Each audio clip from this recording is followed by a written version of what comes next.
Crimes et témoignages, la collection de podcasts faits divers de France Bleu. Tragique incendie à Lannion avec Joanne Moison de France Bleu Armorique.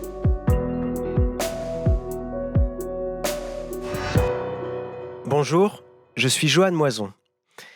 Je vais vous raconter une histoire qui m'a profondément marqué et qui se déroule à Lannion, petite commune du nord de la Bretagne, non loin de la côte de Granit Rose.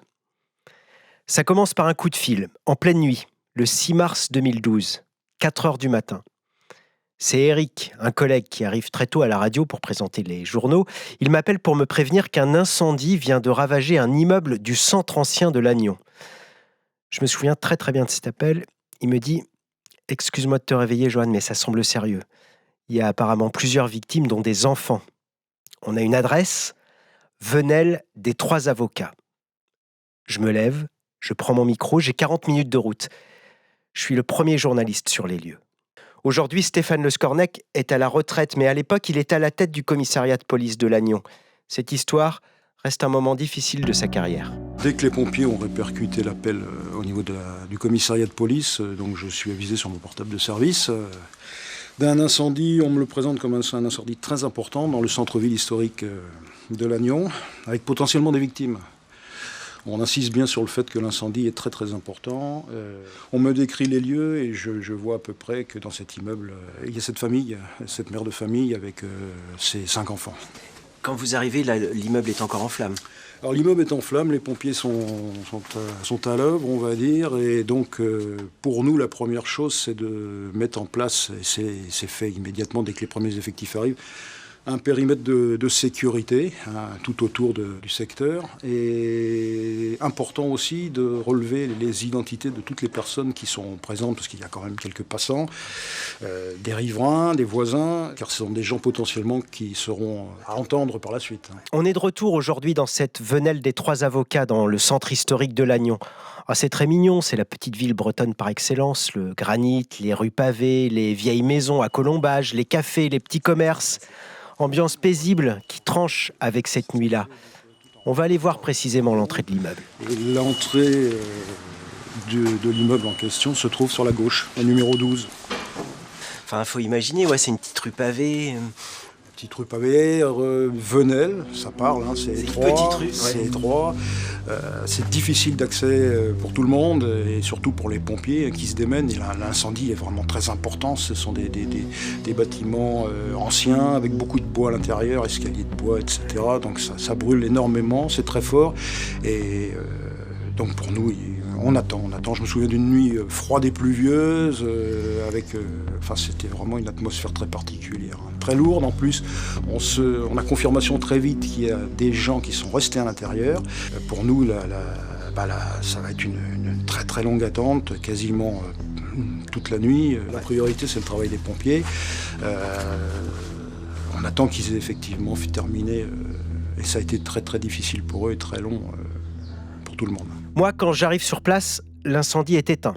Il y a encore de la fumée qui s'échappe des décombres. La vitrine d'un magasin de chaussures a disparu. Tout est noir à l'intérieur. Toutes les fenêtres au-dessus ont explosé. Il y a les tuyaux d'eau des pompiers. Un poste de commandement est installé sur une place à une centaine de mètres plus haut. C'est là qu'on me communique le bilan. Un jeune pompier, qui me dit « Il y a 5 personnes décédées et 2 blessés en urgence relative, une maman et un bébé. » Et il précise « Parmi les 5 personnes décédées, 4 sont des enfants âgés de 1 à 5 ans. 4 enfants morts. » Moi, j'ai des enfants qui ont quasiment le même âge. C'est difficile de rester insensible en entendant ça.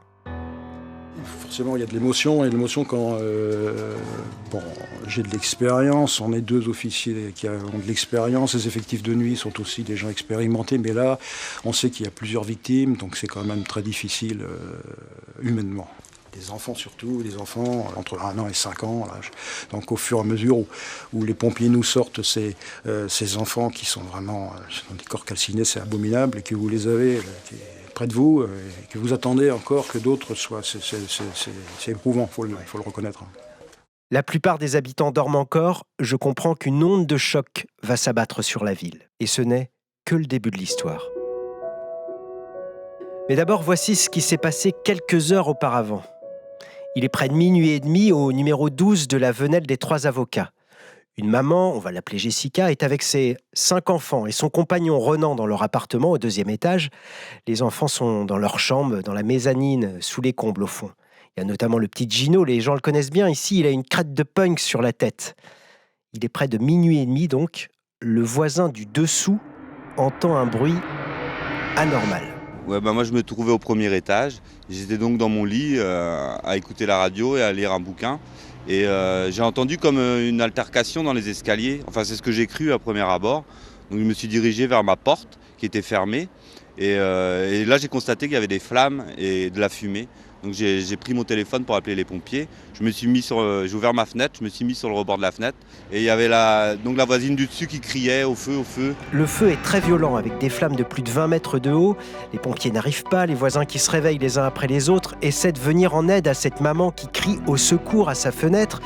Vous imaginez la scène, en pleine nuit, il y a un échafaudage à côté. Finalement, les voisins vont se servir d'un drap et d'un sac de sport. Voici ce que je décris pour le journal de 13h de France Inter ce jour-là. 5 morts dans l'incendie d'une maison la nuit dernière à Lannion, dans les Côtes-d'Armor. Les victimes sont un homme et 4 enfants âgés de 2 à 5 ans, surpris dans leur sommeil. Seule la mère de famille et un bébé de quelques mois ont pu être sauvés. Johan Moison s'est rendu sur place. Tout le quartier est sous le choc. Nous sommes au pied de l'immeuble ravagé par les flammes. Une proche de la famille éclate en sanglots. Le feu se déclare vers minuit et demi. Jeanne est réveillée par des cris.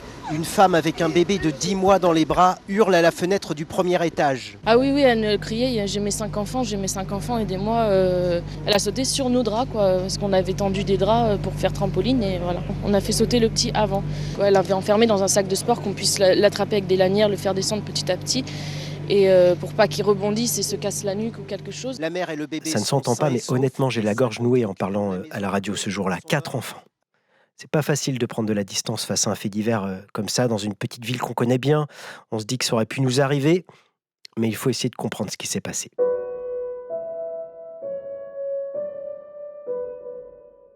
C'est le 4e incendie en 9 mois dans le centre historique. Le 4e, mais c'est le premier de nuit et la première fois qu'il y a des victimes.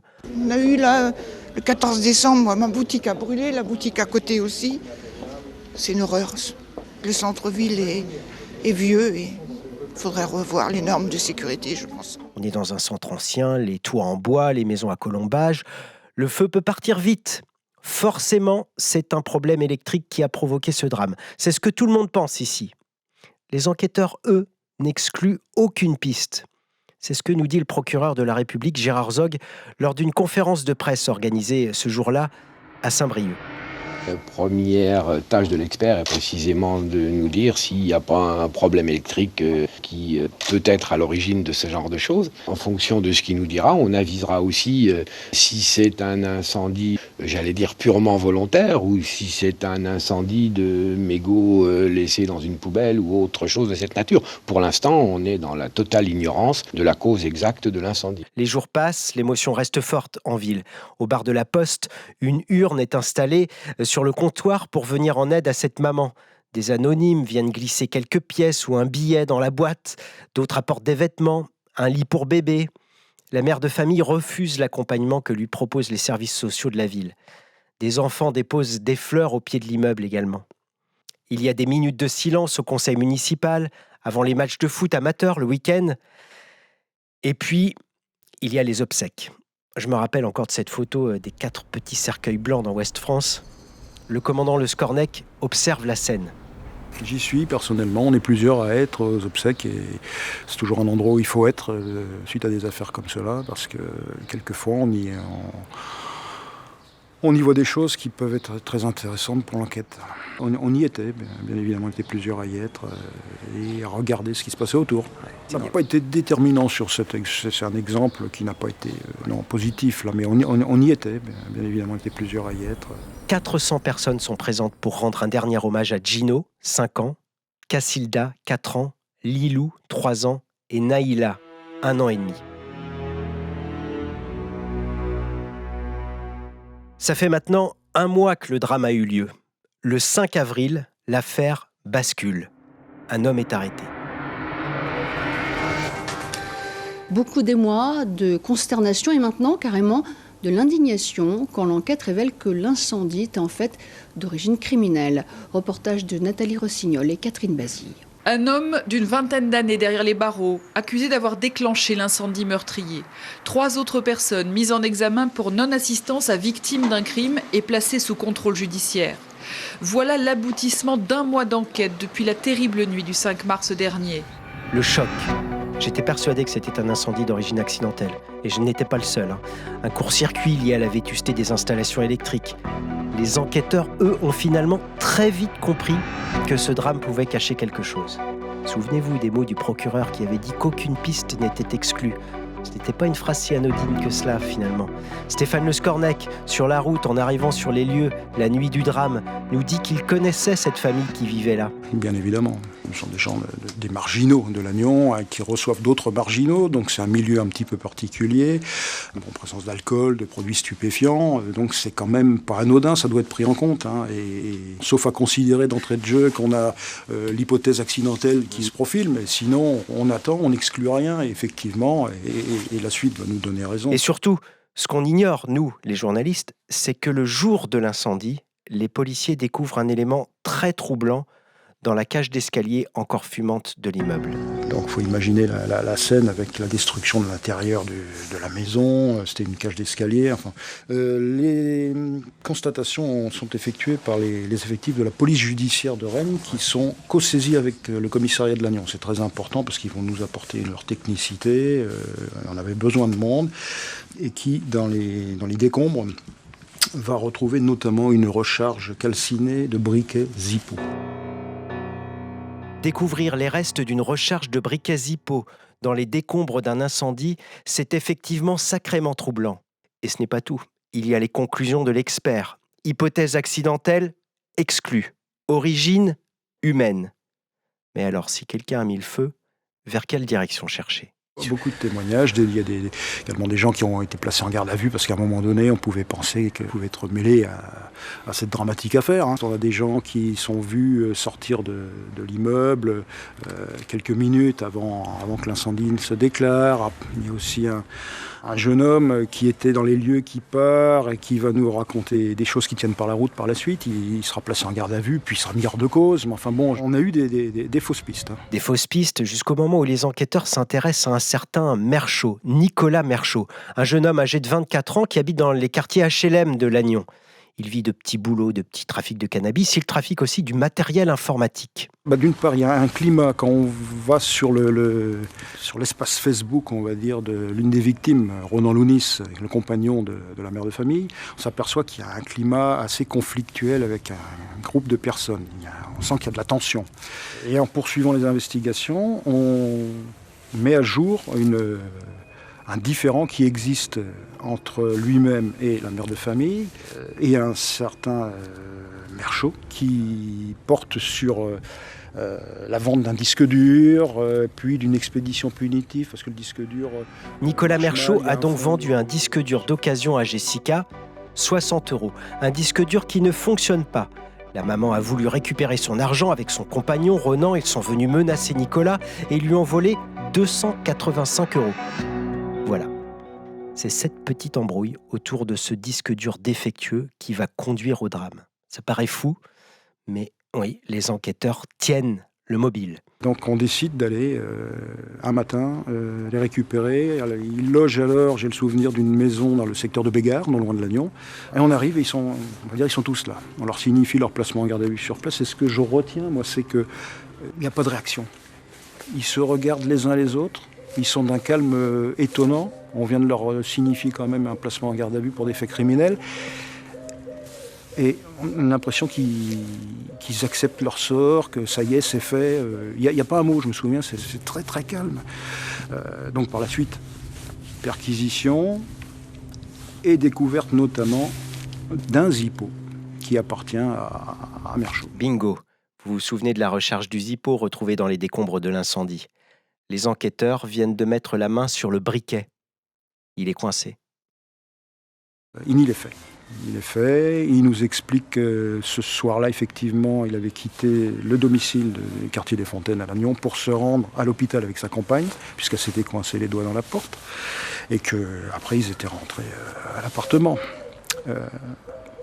Entendu plusieurs fois, et à un moment donné, je me souviens, il se met à pleurer, et puis il dit « Je vais vous expliquer ce qui s'est passé ».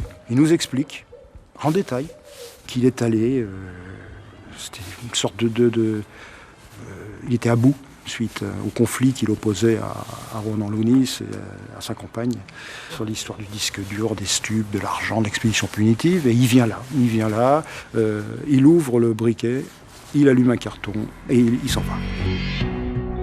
Les enquêteurs ont réussi à reconstituer assez précisément la soirée de Nicolas Merchaud. Le 5 mars 2012, il est chez lui avec sa petite amie enceinte, son frère et un ami.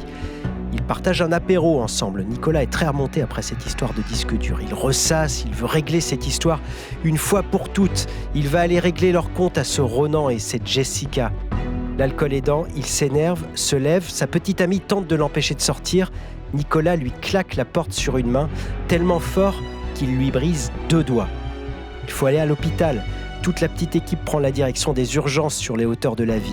À 23h54, le service de radiologie prend un cliché de la main blessée. On sait que Nicolas est là à ce moment-là, mais il s'éclipse seul à pied dans la foulée. Où va-t-il ? Il va ressurgir 3/4 d'heure plus tard. Entre-temps, il envoie un SMS à son frère. La vengeance a sonné. Le procès s'ouvre le 4 avril 2014, 2 ans plus tard, devant la cour d'assises des Côtes-d'Armor. Ce procès, ça va vous paraître peut-être un peu malsain, mais moi je l'attends pour comprendre ce qui s'est passé d'abord, mais surtout je veux voir cette maman qui a réussi à sauver son bébé en le mettant dans un sac de sport. Cette maman qui doit survivre après la mort de 4 enfants. Elle a un manteau noir, une grosse écharpe, les cheveux attachés, des cernes, le visage fermé. Il y a autre chose qui me frappe dans la salle d'audience. Je suis assis derrière un grand costaud, gueule cabossée. Il a un gros tatouage à l'arrière de son crâne rasé. C'est écrit « Gino ». Le petit Gino, avec sa petite crête de punk, mort dans l'incendie. C'est son papa. Vraiment, l'ambiance est pesante, même pour notre policier. Je suis convoqué à la cour d'assises à Saint-Brieuc, un peu plus de 2 ans après. J'ai lu dans la presse que son avocat allait plaider l'acquittement, qu'il niait les faits, qu'il s'était rétracté après avoir donné une version. Mais pour moi, et pas que pour moi, pour les enquêteurs, que ce soit les enquêteurs de la PJ Rennes ou les collègues de Lannion, ça ne fait pas le moindre doute, on a l'auteur de cet incendie mortel, ça c'est clair. Il y a les déclarations de ses proches sur son comportement juste après les faits, il y a les déclarations de ses amis à qui il s'est confié, il y a ce zippo, je veux dire, on n'a vraiment aucun doute. Le procès est marqué par un moment glaçant. La cour diffuse l'appel aux pompiers passé par la maman. J'en ai suivi des procès. Je n'avais jamais vécu un moment aussi poignant. Voici comment je décris les choses à la radio à l'époque. 4 minutes et 15 secondes d'horreur. Il est minuit 29. Une femme vient de composer le 18. Il y a le feu, 12 venelles des 3 avocats. Il y a 5 gamins. On peut pas sortir. Ça crame. Il y a 5 gamins. Venez vite. On peut plus respirer. On peut plus respirer. Madame, fermez tout. Il faut sortir. Les pompiers arrivent. Regroupez-vous près d'une fenêtre. Faites le maximum. Venez vite, s'il vous plaît. Je peux plus respirer. Des cris d'enfants et la communication s'arrête net. Silence dans la salle d'audience. La cour est sonnée. La jeune femme qui a appelé cette nuit-là est assise au premier rang, en pleurs. Au moins 2 avocates ont les larmes aux yeux. La présidente demande une suspension. L'accusé, Nicolas Merchaud. Je ne me souviens plus très bien de sa tête. Il est brun, un visage assez banal, 26 ans. Ce serait donc lui l'incendiaire. Il encourt la perpétuité. À côté de lui, 4 co-accusés, dont sa compagne, poursuivie pour non-dénonciation de crime. La présidente demande à Merchaud s'il reconnaît les faits. Il répond « oui ». Coup de théâtre. Même son avocat tombe des nues. C'est un revirement de situation auquel je ne m'attendais pas. Moi, j'avais un mandat très clair de plaider l'acquittement. Mon client m'a toujours dit que ce n'était pas lui qui avait commis ces faits. C'est vraiment un changement d'attitude complet. Je souligne que c'est quelqu'un qui est quand même très fragile psychologiquement, qu'il est dans l'émotion, dans la plus grande émotion. Donc, ça fait 2 ans qu'il attend ce procès. Il y a toute la solennité de la cour d'assises. Il revoit ses amis qu'il n'avait pas vus depuis 2 ans et avec lesquels il n'a pas pu communiquer. Il revoit notamment sa fiancée, enfin son amie avec laquelle il vivait. Il la voit accompagnée d'un jeune homme. Elle n'est pas spécialement souriante à son égard. Il en déduit qu'elle l'a peut-être abandonné. Bref, tout ceci peut expliquer ça. Le procès dure 7 jours. Il est question de l'embrouille autour du disque dur, la fameuse embrouille, de l'enfance difficile de l'accusé, du SMS accablant, la vengeance a sonné. Et il y en a un autre. Ça y est, c'est fait, je les ai cramés. Finalement, au terme d'un délibéré de près de 8 heures, la cour d'assises des Côtes-d'Armor condamne Nicolas Merchaud à 28 années de réclusion criminelle.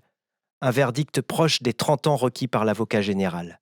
Avant que le jury se retire pour délibérer, l'accusé a demandé pardon aux familles des victimes et a répété « Je n'ai pas voulu ce qui s'est passé ». Aujourd'hui, la vie a repris dans le quartier à Lannion, mais personne n'a oublié, personne. On a essayé d'oublier. C'était au pied, là, il y avait des grilles. Il y avait des barrières et ils mettaient les fleurs, là, avec ma voisine en face. Elle avait vu dessus, elle me dit, moi j'en peux plus, quoi. Au bout d'1 mois et demi, 2 mois, j'en peux plus de ces fleurs, comment on fait, quoi. Et la maman venait là tous les jours. Elle est venue là pendant des mois, tous les jours, voir les fleurs et les... voilà. Après, on ne la voit plus. Et voilà. Personne ne voulait enlever ces fleurs. Non. On a fini par demander à la ville de faire quelque chose, quoi. La ville a fait, je crois, c'est eux qui les ont enlevés. Puis les voisines, au bout d'un moment, quoi. Les gens qui passent encore, certaines personnes disent, tiens, c'est là qu'il y a eu le feu, que les enfants sont morts. On a eu ça pendant des années. Vous la connaissiez? Vous connaissiez? Oui, on l'avait vue, on la voyait, elle venait régulièrement, tous les jours, elle allait chercher ses enfants à l'école. Elle allait les chercher à midi, ils étaient dans la rue Jean-Savidan, les enfants à l'école. Et le petit garçon, l'aîné, avait une crête, il s'appelait Tony. Gino, ouais. Voilà. Et tous les jours, matin, elle allait les chercher à midi. C'était une bonne maman, elle s'en occupait bien. Ils étaient toujours propres, les enfants, il n'y a rien à lui dire à la maman. Mais bon, on ne connaît pas la vie des gens, mais ça a foutu quand même un peu le bazar, quoi. Bon, ça s'est reconstruit, il y a des locataires, le commerce a repris, donc on a repris vie, quoi. On va chercher des gâteaux maintenant. Oui, c'est ça. C'est des gâteaux là maintenant? Oui, il fait théière panachée, là c'est des plats emportés, ou alors vous mangez sur place, c'est très sympa, une ambiance très sympa, et il est très sympa le monsieur qui tient ça. La vie a repris, quoi. On a essayé d'oublier, mais voilà. Et tout ça pour un disque dur défectueux. Tragique incendie à Lannion. Reportage Joanne Moison, prise de son et mixage Vincent Levotte. Poursuivez votre route sur les traces des faits divers racontés par ceux qui les ont vécus avec l'affaire Karine Schaff. 20 ans après, en Lorraine, la maman de Karine n'a rien oublié de cette journée où sa fille de 16 ans a disparu, laissant seulement son vélo derrière elle et quelques petits débris de clignotant d'une voiture. Continuez à écouter ce podcast sur francebleu.fr et sur l'application Radio France.